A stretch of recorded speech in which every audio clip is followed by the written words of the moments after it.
সকালবেলায় ঘুম থেকে উঠে দেখি ঘরে কোনো সবজি নেই। এদিকে মায়ের প্রচণ্ড খিদে পেয়েছে, তাড়াতাড়ি করে বাজারের ব্যাগটা নিয়ে দৌড়ে চলে আসলাম দোকানে এসে দেখি মা কিন্তু মার্কেট থেকে চলে এসছে আর বিভিন্ন রকমের সবজি নিয়ে এসছে।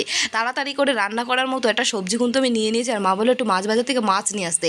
তাই কিন্তু একটু মাছ বাজারে চলে এসেছি, মাছ নেবো দেখে মাছ কিন্তু বলতে পমপ্লেট মাছ কিনে নিয়েছি।